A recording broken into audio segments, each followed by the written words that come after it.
रामचंद्र कह गए सिया से ऐसा कलयुग आएगा, हंस चुनेगा दाना पानी और कौवा मोती खाएगा। ये जो कहावत है दोस्तों, ये आज की राजनीति में बिल्कुल सटीक बैठती है। हमारे देश की आज की जो राजनीति है और उसकी जो स्थिति है, वो बिल्कुल इस कहावत को चरितार्थ करती है।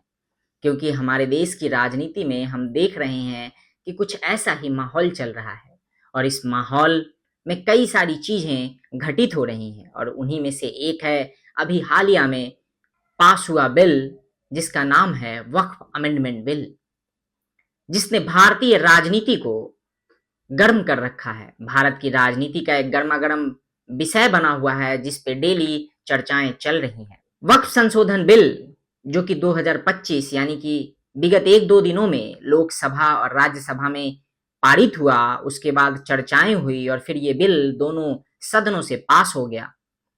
इस विधेयक को लेकर सत्तारूढ़ भारतीय जनता पार्टी और विपक्ष खासकर कांग्रेस के बीच तीखी नोकझोंक देखने को मिली।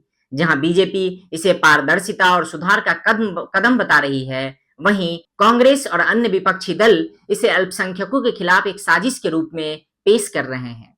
तो दोस्तों आइए आपको इसी के बारे में बताते हैं। हालांकि हमने अपने कई सारे पुराने वीडियोज में आप लोगों को बताने और समझाने का प्रयास किया है और बताया भी है कि वक्फ बिल क्या है और किस तरीके से वक्फ बिल कितना सही कितना गलत था या फिर संविधान के साथ कितना अलाइन होता था। दोस्तों तो आइए इस विषय पे कांग्रेस और विपक्ष को थोड़ा रोस्ट करते हैं। रोस्ट इसलिए क्योंकि जिस तरीके से कांग्रेस और विपक्ष इस पूरे मुद्दे को उठा रही है या इसके ऊपर चर्चा कर रही है, उसके हिसाब से उनको रोस्ट करना तो बनता है। देखते हैं कि उनकी दलीलें कितनी मजबूत हैं या फिर कितनी खोखली साबित होती हैं। सबसे पहले बात कांग्रेस की। कांग्रेस का कहना है कि वक्फ संशोधन बिल संविधान की मूल भावना के खिलाफ है। ये देश की एकता और अखंडता को कमजोर करेगा। लेकिन सवाल यह है कि जब 2013 में कांग्रेस ने खुद वक्फ बिल को बिना किसी ठोस बहस के पारित किया था, तब संविधान की मूल भावना कहां गायब हो गई थी? और यह सवाल कांग्रेस से पूछा जाना चाहिए।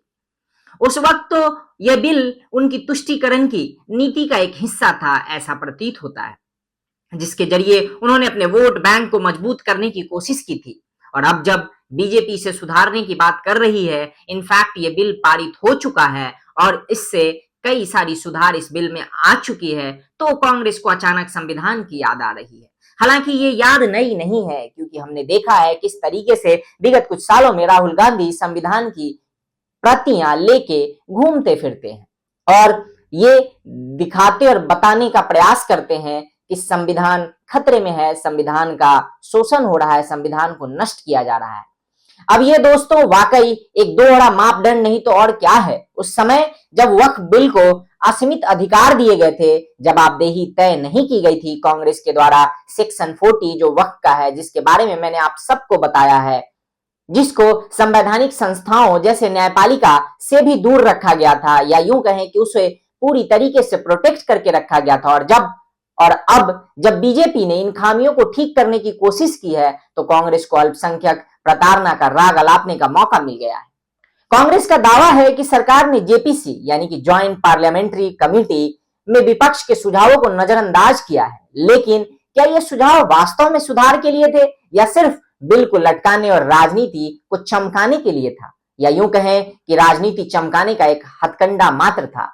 विपक्ष की तरफ से कोई ठोस वैकल्पिक सुझाव सामने नहीं आया, सिवाय इसके कि ये बिल नहीं आना चाहिए, इस बिल को रिजेक्ट कर देना चाहिए, ये बिल संवैधानिक नहीं है।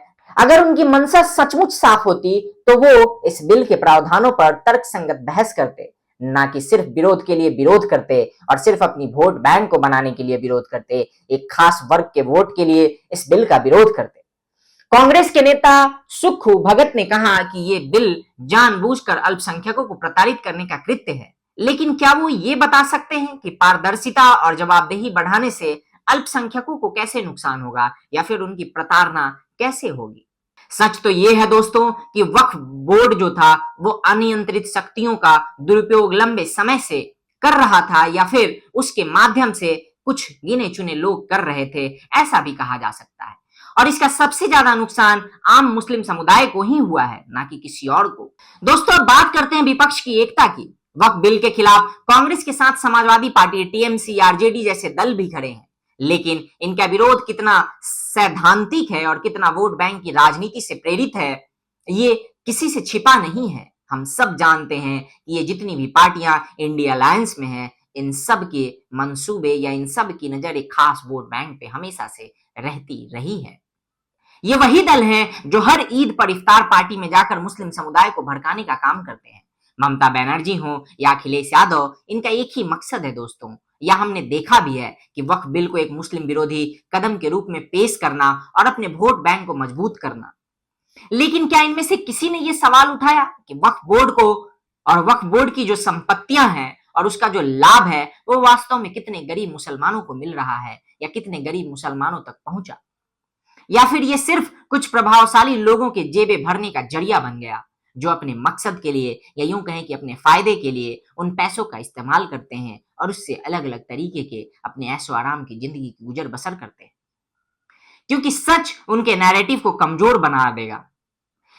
दोस्तों, जवाब सबको पता है, लेकिन सच उनके नैरेटिव को कमजोर कर देगा। विपक्ष का एक और तर्क है और वो ये कि ये बिल लोगों का ध्यान भटकाने के लिए लाया गया है।